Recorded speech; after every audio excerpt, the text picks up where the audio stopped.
Bonjour, mon nom est Chouane Pham et j'ai le plaisir d'animer cette balado d'Emma Québec.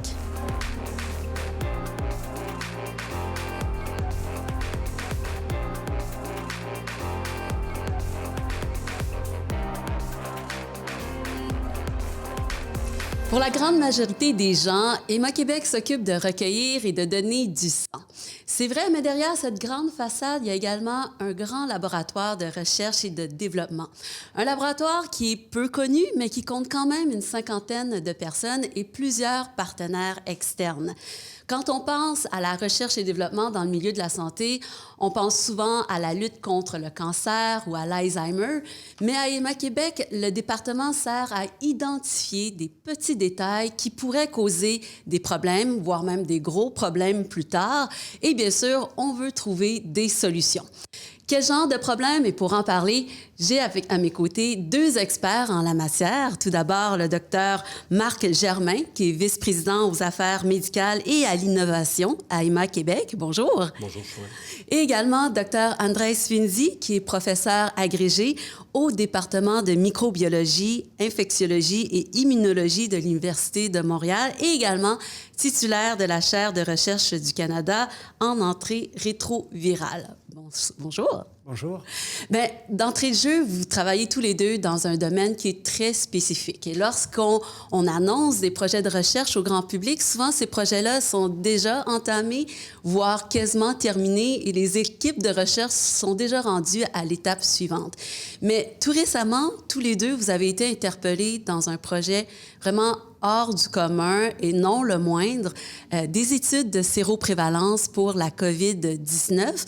Je me souviens qu'au début de la pandémie, tout le monde était en train de paniquer avec les gouttelettes et les aérosols.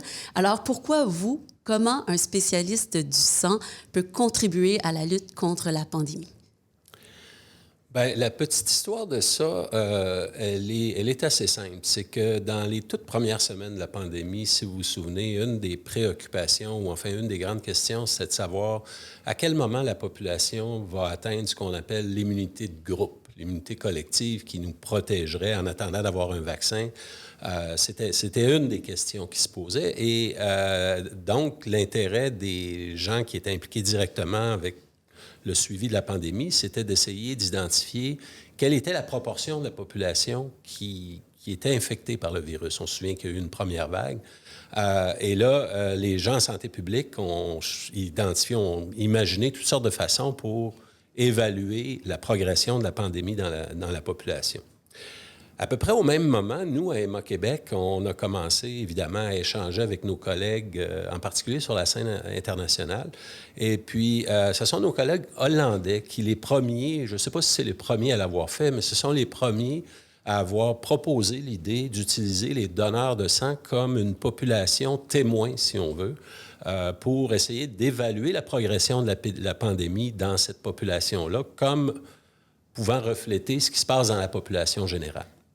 Nous, à l'époque, on trouvait que c'était une idée vraiment très intéressante. Pourquoi? Parce que le virus de la COVID, c'est un virus respiratoire qui se transmet d'une personne à l'autre à peu près, peu importe ses facteurs de risque, son occupation. Et on pensait que les donneurs de sang, ce serait une population idéale pour faire le suivi de la pandémie.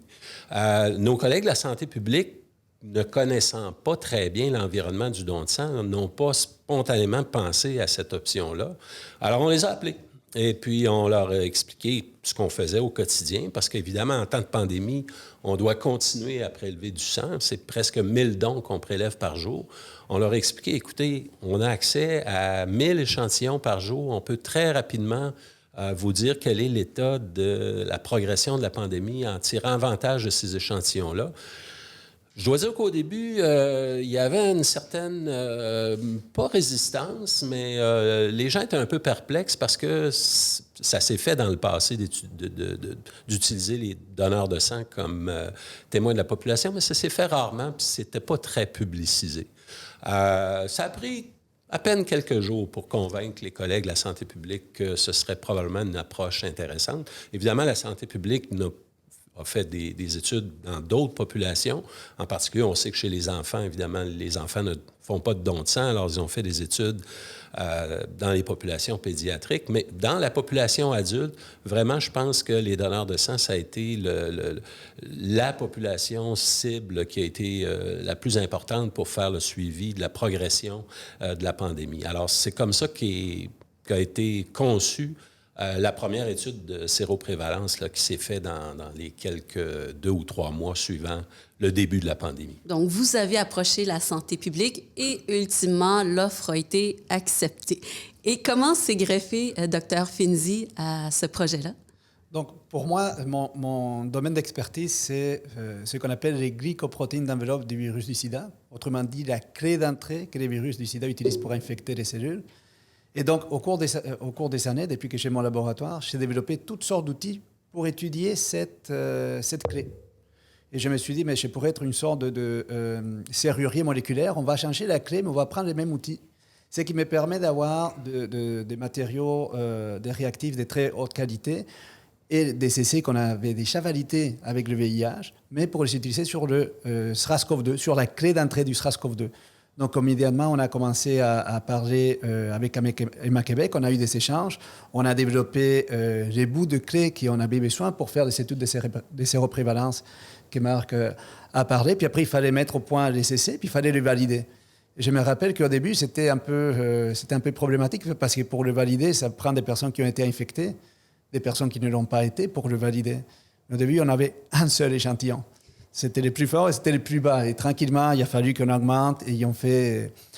Héma-Québec, j'ai découvert une organisation extraordinaire avec la qualité des travaux qu'ils font. Et ça a permis de générer un essai vraiment très, très robuste qui a permis d'informer ultimement la santé publique de la progression du virus dans la population au Québec. Donc, il y avait assez de similitudes entre votre expertise, qui est le VIH, et l'agent étiologique de la COVID-19, qui est le SRAS-CoV-2. C'est ça?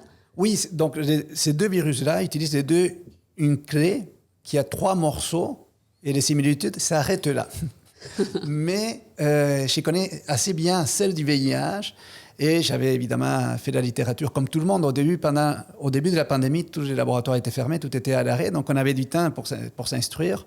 Et j'ai vu tout de suite des parallèles entre la clé d'entrée du VIH et celle du SRAS-CoV-2 et voir comment on pouvait aider. Parce que c'est l'esprit au moment et qu'il continue encore, comment on peut aider pour passer ensemble à travers. Et donc, toute l'infrastructure qu'on a au sein des recherches du CHUM, les essais qu'on a développés, et grâce à l'expertise d'Héma-Québec, on a réussi à faire quelque chose qui a permis à Héma-Québec de faire cette étude de séroprévalence et les subséquentes pour, encore une fois, informer la santé publique. Donc, vous avez développé la première et la deuxième génération de tests?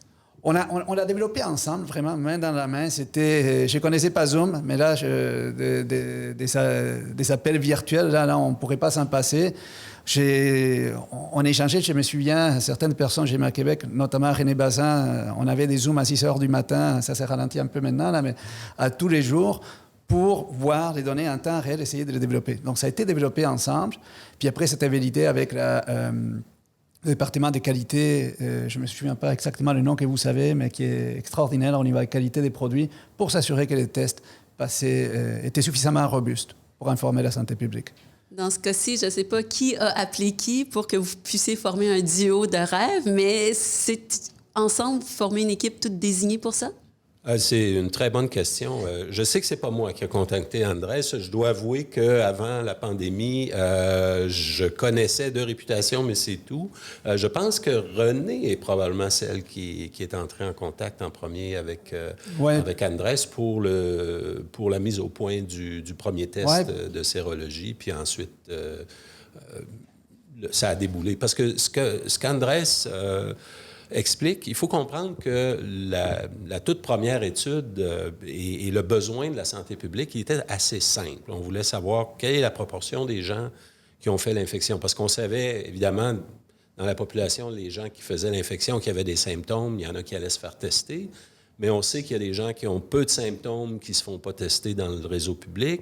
Il y a des gens qui n'ont même aucun symptôme qui peuvent avoir l'infection. Alors, l'idée, c'était de savoir combien d'infections il y a dans la population au-delà de celles qu'on reconnaît là, par les tests PCR qui avaient été mis en place. Alors ça, c'est une question quand même assez simple à répondre. Enfin, en rétrospective, on peut dire que c'était assez simple. Il fallait mettre au point le test de sérologie pour identifier les gens qui ont fait des anticorps. Et là, on a évidemment eu la chance de pouvoir bénéficier de l'expertise du laboratoire d'Andrés et de son laboratoire. Mais après ça, ce qui s'est produit, c'est qu'il y a d'autres questions très importantes en regard de l'immunité contre ce virus-là qui ont surgi. Et puis, l'expertise, elle n'est pas ici. Là. Elle est avec des gens comme Andrés, par exemple, où là, on a pris avantage du contexte des donneurs de sang, des échantillons qu'on recueille chez eux, pour explorer beaucoup plus loin l'immunité contre le virus de la COVID. Parce qu'il y a encore aujourd'hui, il y a un paquet de questions qui restent en suspens. Et d'avoir accès à ces échantillons-là, à ces populations-là, c'est vraiment un gros atout. Et puis, en particulier, bon, au début, on faisait ces études-là chez ce qu'on appelle nos donneurs de sang total, là, quand on va sur les collectes mobiles à tous les jours, et on recueillait des échantillons, puis ensuite, pendant quelques jours, et ensuite, on arrêtait. Après un an de pandémie, ce qu'on a voulu faire, c'est prélever des échantillons chez nos donneurs de plasma. Les donneurs de plasma donnent beaucoup plus régulièrement que les donneurs de sang total. Ils sont très fidèles aux dons. Ils reviennent régulièrement, et de sorte qu'on peut avoir ce qu'on appelle des échantillons sériés. Une même personne va donner plusieurs échantillons au fil des années, finalement. On peut mettre en banque ces échantillons-là et là, en rétrospective, utiliser les échantillons pour faire des études de sérologie pour nous aider à mieux comprendre l'immunité contre le SARS-CoV-2. Et au final, qu'est-ce que ces études-là ont permis d'apprendre? Il y a eu plein d'exemples. En même temps, lorsque la première analyse de séroprévalence au pays, au Canada, a été faite par Héma-Québec, il fallait aussi développer un produit, je ne sais pas si vous avez entendu parler, les plasmas convalescents. Il y avait un nouveau agent infectieux, des personnes, il y avait des populations vulnérables qui décédaient. Est-ce qu'il y avait quelque chose à donner? Le premier réflexe, c'était de donner du plasma. Des personnes qui ont eu l'infection et qui se sont rétablies, est-ce qu'il y a quelque chose dans ces plasmas-là qui pourrait potentiellement être bénéfique et donc faire du transfert des plasmas convalescents? Donc, il fallait développer les outils pour cette étude-là aussi. Et encore une fois, c'est une étude qui a été pilotée par Philippe Bégin de l'hôpital Sainte-Justine, mais c'était fait, tous les dons de plasma ont été préparés par Héma-Québec et il fallait étudier et comprendre quand est-ce que les anticorps étaient là, etc. Donc, une des premières études qu'on a fait avec Héma-Québec, c'était de voir, OK, suite à l'infection, on détecte des anticorps. Qu'est-ce qu'ils font, ces anticorps? Ils peuvent neutraliser des particules virales, donc enlever la capacité infectieuse des particules virales. Mais pendant combien de temps cette activité demeure chez la personne qui a eu l'infection? Et donc, on s'est aperçu, on était, je pense, dans les premiers à montrer que cette activité de neutralisation qu'on voyait suite à l'infection, elle disparaissait assez rapidement. Et c'est bon, maintenant on sait que c'est effectivement ce qui se produit, mais c'est des informations très, très importantes pour savoir quand est-ce qu'il fallait prélever les plasmas des personnes qui donnaient pour faire les études des plasmas convalescents. En même temps, on a été capable de répondre à toutes sortes de questions, puis il y en a des milliers d'autres qui on cherche toujours des réponses, mais quelque chose qu'on s'était aperçu, c'était que les personnes qui avaient eu l'infection, il y avait une protection qu'on voyait par la suite pendant un certain temps, et heureusement, assez rapidement, il y a des vaccins qui sont venus, qui sont arrivés. Et on s'est aperçu que les personnes qui avaient eu l'infection puis étaient vaccinées développaient de façon générale, à différents niveaux, une réponse immunitaire qui était supérieure à des personnes qui ont seulement eu la vaccination. Et donc là, on parle ça d'immunité hybride, qui est toujours, on voit que c'est une immunité qui est supérieure conférée par l'infection et la vaccination. Et donc cela dit que ça permet aussi de penser qu'il y a de la place à l'amélioration au vaccin actuel pour la COVID. Le but, c'est est-ce qu'on peut générer ce type d'immunité, ce type de protection, en évitant d'avoir l'infection, évidemment. Et donc, il y a énormément de questions, et je pourrais parler pendant plusieurs heures, mais notamment, au début de la pandémie, il y avait tout le focus au niveau des médias, partout, c'était la neutralisation, neutralisation, neutralisation. C'est quoi? C'est la capacité des anticorps. Des anticorps, c'est comme c'est un mécanisme de défense du système immunitaire qui est capable de prendre des virus, il les bloque. Il dit, bon, tu ne rentres pas dans la cellule. Et ça, c'est extraordinaire, ça fait ça. Mais des fois, on voyait que en absence de cette activité-là, on voyait quand même une protection chez certaines personnes. Et on a été capable de, encore une fois avec Héma-Québec, de démontrer que les anticorps ont une forme de Y. S'il y a des gros bras, il est capable de bloquer le virus qui n'infecte pas. Mais avec les jambes, disons, si c'est un Y avec la partie du bas, les anticorps ont la capacité d'appeler à l'aide. Donc, si les anticorps ont des petits bras comme moi, là, ils disent moi je te tiens, mais j'ai besoin d'aide. On appelle à l'aide et le système immunitaire se met en branle pour s'en occuper du pathogène et des cellules infectées. Et l'importance de ces phénomènes-là, dans le contexte du SARS-CoV-2, il y a plein d'équipes au monde, mais ici au Québec, au Canada, grâce à l'aide d'Héma-Québec, on a été capable d'apporter notre grain de sel à cette question. Durant la pandémie, on a souvent dit qu'on a construit l'avion pendant qu'il était en vol, mais vous, à travers vos études, est-ce que, au final, les résultats étaient surprenants ou quand même prévisibles? C'était, maintenant, ça fait 3 ans qu'on est, maintenant on dit, on aurait pu s'attendre, mais sur le coup?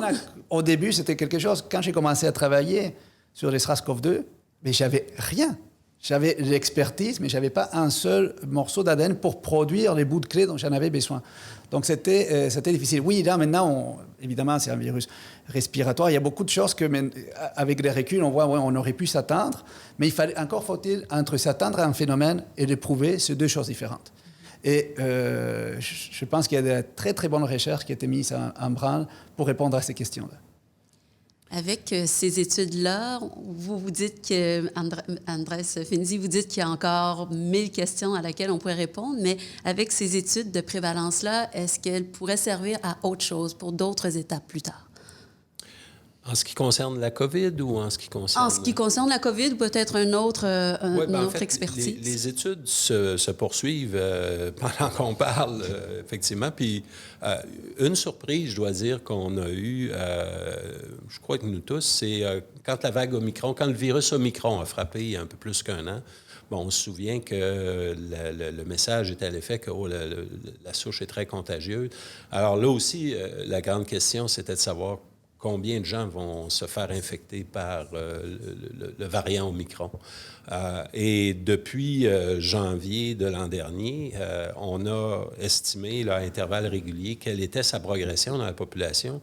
Et en novembre dernier, on a estimé que c'est 85 % de la population qui avait été infectée par le virus. Ça, je dois dire que ça nous a tous surpris de voir que le virus avait aussi largement frappé dans la population. Et on continue d'ailleurs à faire le monitorage. On voit qu'il y a des gens qui non seulement ont été infectés pendant la vague Omicron, mais ont été infectés plus qu'une fois. Il y a toute la question de l'impact de la vaccination sur la protection contre la forme grave de la maladie. Évidemment, 85 % des gens qui sont infectés, la très grande majorité, ils s'en sortent très bien. Là. Il y en a qui n'ont même pas de symptômes. Mais tout ça nous a... je pense que tout le monde a été étonné de voir à quel point la vague Omicron avait frappé durement, là, si on veut. Et puis, on continue à monitorer. On va faire, dans quelques semaines à peine, on va répéter l'exercice de voir quelle a été récemment là, la proportion des gens qui ont été infectés par le nouveau variant du virus. Alors, les questions surgissent au fur et à mesure.